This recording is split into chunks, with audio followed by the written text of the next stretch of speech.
Takže čaute ľudia, moje meno je FR560, vítam vás pri koncoročnom zhrnutí roka 2023. V tomto videu bude to vlastne také celkové zhrnutie na YouTube, ako sa darilo, štatistiky nejaké si pozrieme, poprípade nejaké tie moje úspechy a takto. Pozrieme sa aj na to, že čo sa podarilo spraviť za rok 2023, čo sa na druhú stranu nepodarilo spraviť. Ak by ste sa pýtali, tak toto video točiť 28.12.2023, tak to stíham postrihať do toho 31. Začal by som tým, že ako tento rok prebiehal, tak tento rok ako každý trošku to bolo také rýchlo, by som povedal, bo ja neviem, čo sa to dialo posledných 5 rokov, akože prebieha strašne rýchlo. No a za tento rok sme toho nejako veľa nestihli oproti minulému roku, jak som bral, že 3 či koľko 4 série som tam dával. Tuto v tomto roku, že z úvodu som dal jednu sériu, tu som aj ukončil úspešne a poprosím. Tú druhú sériu, čo som aj začal, tak aj som plánoval ukončiť, lenže nastal tam taký problém, toho sa ešte k tomu vyjadrím. Takže tá prvá séria, čo som začal, bol Zombotron 2019, čo vlastne mala nejak 11 partov, alebo tak dáko. Tu som aj ukončil niekedy koncom apríla, alebo tak dáko to skončilo. Neviem, či po Titaniku, alebo dáko, tak som dal ten koncový part a začalo to vlastne začiatkom roka tohto, v januári som to takedy začal. Potom bolo GTAčko 5 a to úplne nešlo, ako by som si predstavoval, čo sa týka počtu partov. Tú sériu som začal niekedy koncom apríla, tuši 34. či kedy som to začal. Pokračuje to vlastne doteraz, ešte cez ďalší rok sa to trošku natiahne, ale to potom neskôr. Nesplnené ciele, nedostal som sa k tým unboxingom ešte. K Bob the Robberovi som sa tiež nedostal. Tam som si tuši bral na konci roku 2022, že v roku 2023 by som mohol dáku historickú udalosť spracovať, to sa mi aj podarilo. To som spravil ten Titanic vtedy niekedy v polke apríla a potom som dal ten Zombotron vlastne. Pôvodný plán bol trošku viacej sérii začať, ak v skutočnosti sa začalo. Za rok 2023 sme celkovo dali na kanály 12,5 pozretí, čo sa vyrovná vlastne celkovému počtu pozretí u tých pavúkov, čo je vlastne najúspešnejšie video u mňa. Celkovo v pohodičke by som povedal. Mi to vlastne zdvihol celkový počet aj pozretí na kanály, lebo keď som to spočítal, tak mi to už vyšlo na 55 404, čiže už sme tak za tou prvou polkou za 100 000 pozretí celkových. To by chcel taký short dať. Hodiny sú dosť dôležité na speňažovanie, k tomu sa vyjadrím ešte, tam prebehli nejaké zmeny. Hodiny sme dali celkovo 398,5. Toto video točím inak ešte predtým, jak som vydal tú sériu, čiže neviem, možno toto ešte celkovo to zdvihne tie štatistiky. No a subs za 1 rok 28, čo nie je úplne zlé, akože mohol by byť aj lepšie. Každopádne plánoval som hitu tú 400, mission failed successfully, jak sa hovorí. Nejako to nevyšlo úplne, ale tak hádam už budúci rok by sme mohli, už tam chýba necelá 20, takže pomer. No a čo ma prekvapilo, keď som si pozeral štúdio, som pozeral, že máme tam dokopy cez 170 000 zobrazení akože kanála. Minulý rok bolo tiež nejak takto, už si presne nepamätám, jak to bolo. Nedá sa úplne definovať, že ktorý mesiac bol najúspešnejší, pretože každý mesiac bol v dačom inom lepší. Čo sa týka pozretí, tak najlepší bol február a august v hodinách, ten január a október. Najúspešnejší zoznam videí, toto ma prekvapilo, očakal som, že to bude nejaká top 5 alebo niečo v takomto zmysle. Dámy a páni, bol to zoznam videí GTAčko 5, kde mám 35 videí a nejak cez 1000 pozretí. Potom som sa zameral na krajinu, z ktorej som mal najviac pozretí. Prekvapilo to bolo Slovensko.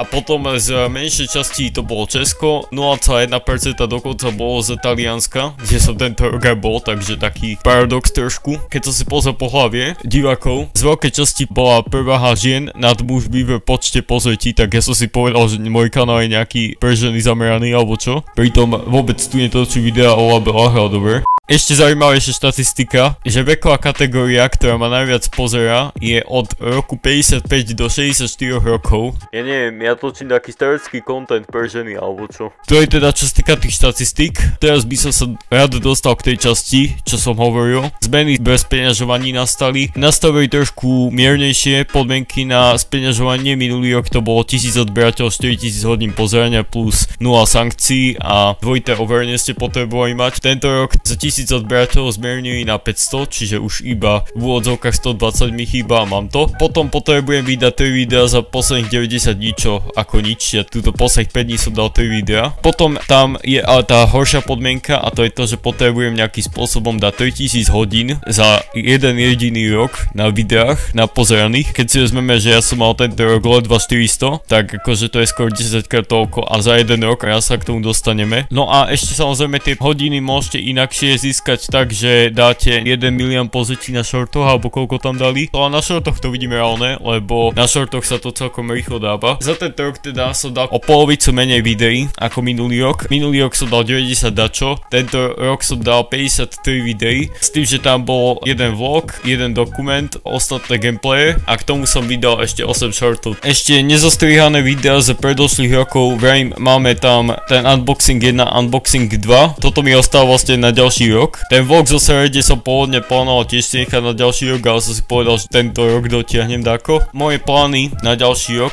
rozdiel by som toto do takých dvoch veľkých častí. Prvá časť je, že plán na budúci rok, časť január a február, k tomu dačo poviem, a potom plány po januári a februári, čiže plán 2024 v januári vo februári je. Dal som si tam 2 mesiace pre istotu, lebo mi ostáva ešte zo pár partov, čo sa týka GTAčka. Neviem, aké to bude dlhé, sám neviem, lebo mám tam reálne na 36. parte 2-hodinový záznam s tým, že to už je príbeh, kde len tak dačo nevystrihneš. Okolo 12 hodín tam je ešte stále nezostrihaných. Dovydávam tieto party, preto som si dal január a február, keby náhodou niekde sa seknem alebo dačo nejaké poťaže by boli, lebo rátal s tým, že budú. Teraz obzvlášť ku koncu roka inak nejako bobol Vegas, takže rátal s tým, že budú nejaké poťaže s renderom a takto, hlavne pri tých dlhších partoch. Ešte otázka, prečo som vydal teraz 40 minútový part. Ono to bolo z viacerých dôvodov, hlavný dôvod bol ten, že tam som mal cez 2 hodiny záznam, čiže som bol rád, že som to dal na 40 minút. Druhý dôvod bol ten, že som to nechcel rozdielovať, že 20 a 20, lebo už by sa narušila taká stabilita tej série a to nechcem nejako. A celkový počet tých partov. Ono, tieto party už budú len takto vyzerať, tieto posledné, lebo tam v tom 35. parte, to je nejaký koniec októbra, tam som si povedal, že chcem tú sériu už seriózne ukončiť, lebo mám na ďalší rok ďalšie série naplánované, to potom v tej ďalšej časti. Potom bola taká záležitosť, že prečo GTAčko 5 ešte stále aj trvá ako séria, hoci to malo skončiť už dávno pri 23.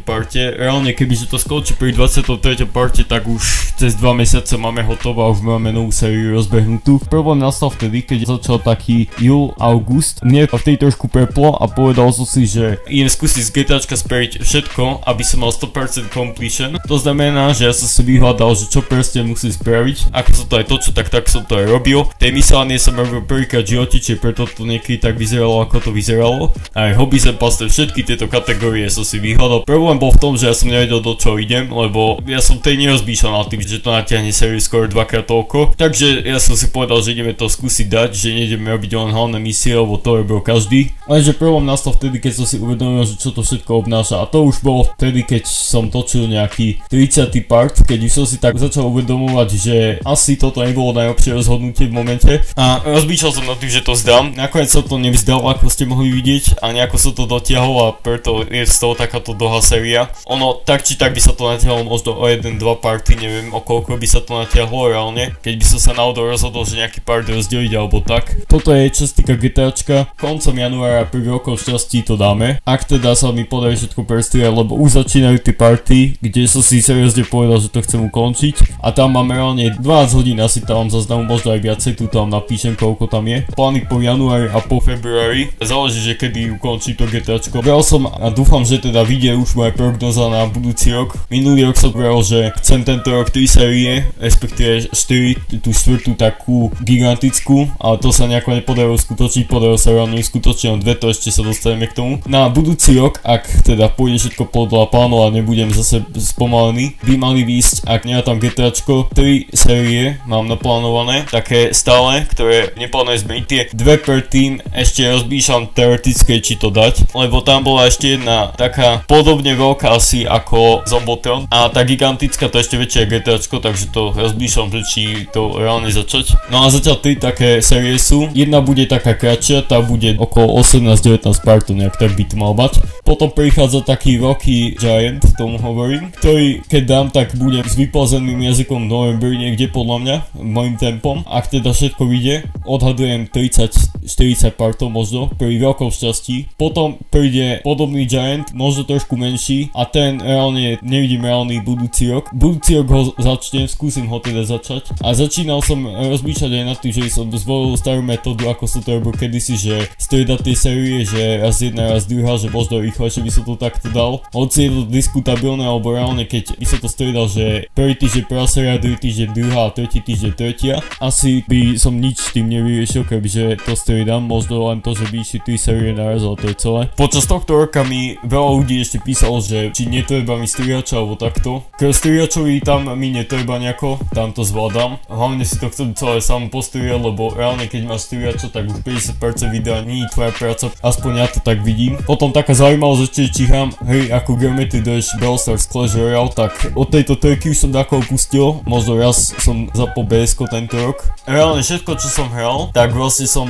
tento rok dal na YouTube, čiže vy ste vlastne neprišli o nič z toho, čo ja som hral. Viem, že tam v Geometry Dash vyšiel aj nejaký update 2.2, či čo to je, nehral som ho ešte. Rozmýšľal, že by som si Geometry Dash naspäť nainštaloval len kvôli tomu updateu, aby som to vyskúšal, aké to bude. No a ako ste si mohli všimnúť, tak koncom tohto roka som spravil aj novú grafiku na kanáli. Trošku to vyzerá ako LGBT, ja viem, ale tak whatever. Robil som to v 3D skicari, ak by vás zaujímalo. Aj to tak asi vyzerá. Bolo to kvôli tomu, lebo ten banner nebol v tom pomer 20:9, či aký to je tam pomer na tom YouTube. A trošku prehľadnejšie sú teraz tie informácie o kanáli. Čo je taká zaujímavosť ešte, že mi veľa spamu na Instagram chodilo, ja neviem čo toto je, ale reálne každý týždeň dávam, že odstraňovať, lebo im tam chodia nejaké pridávanie do skupín, neviem, ak máte dačo podobné, tak napíšte. Furt tá istá skupina ma tam pridáva, to neviem čo toto je. Ak sa niektorí pýtate, že ako som poslal 4 roky na YouTube, alebo pred 5 dňami 23.12. bolo to 4 roky na YouTube, čo som začal. Reálne ja som si spomenul asi 4 dní potom, čiže ja som to ani ako nevnímal, že to sú 4 roky. Včera to boli 3 roky, odkedy som začal používať Vegas. Nejako špeciálne som to neoslavoval. Na špeciálne nemám nápady, k tomu sa ešte dostaneme, čiže preto nejako špeciálne vychádzajú. Prečo nerobím Q&A? Taká otázka, čo mi napadla. Hlavný dôvod je ten, že keď ja aj chcem robiť Q&A, tak vy tam napíšu reálne ľudia 2 otázky. Mám teda čo robiť. Veľmi sa zapotím pri tom odpovedaní. Ako som spomínal, mám problém so špeciálmi, lebo ja nemám nápady na tie špeciály. Ja viem, že teraz existujú také veci, že ChatGPT a ja neviem aké veci. Inak tento rok som testoval ChatGPT a je to fakt paráda. Hoci kto chce, dajte list nápadov, to som bral už minulý rok, či viacej nápadov, tým väčšia šanca, že natočím. V polke tohto roka som si kúpil tzv. Capture kartu. To je karta, ktorá mi umožnila nahrávať na PS-ku, keďže nemám Pro verziu.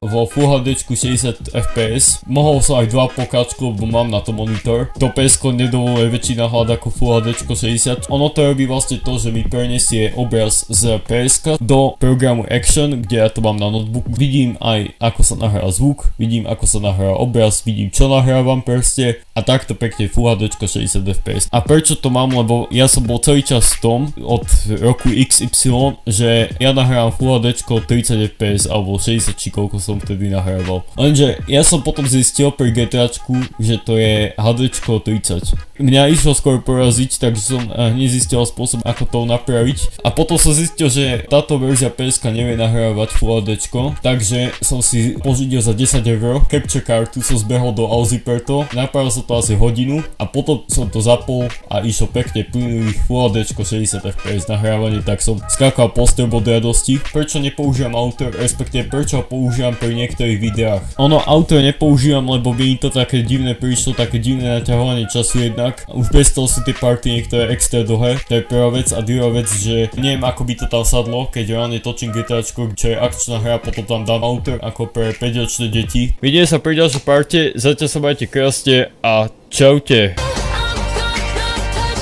Tak to by bolo trošku také divné. Také celkové ciele sú nasledovné. Dotočiť GTAčko, to je priority number 1. Do konca januára, max začiatok februára vidím. Prvá séria, to dáme do konca školského roka ako nič. Cez leto rozbehneme toho prvého obra. To bude trošku problém, lebo to je trošku už väčšie ako to, čo máme rozbehnúť po GTAčku. Ak všetko vyjde, tak 3 série, tú tretiu dokončuje budúci rok, to nevidím reálne. To ak dám tú tretiu sériu do konca budúceho roka, tak poprosím tu veľký potlesk potom ďalší rok ku koncu. No a samozrejme chcem vydať tie unboxingy, už konečne to už sa musí dokopať k tomu, aby som obidva vydal, bo minulý rok som si bral, že aspoň jeden by som mohol vydať, no tak aspoň jeden znamená, že žiaden v mojom prípade. Plus ešte, koho by zaujímalo, tak na kanál som spravil taký zoznam videí z druhého kanála, čiže ak by ste chceli, tak môžete si starú sériu Duke Nukem Forever pozrieť, asi tam všetko 24 partov nahratých. No a to je asi celé k tomuto zhrnutiu. Hádam budúci rok vyjde takto, ako hovorím, lebo podľa minuloročného zhrnutia to vyšlo tak na 60-70%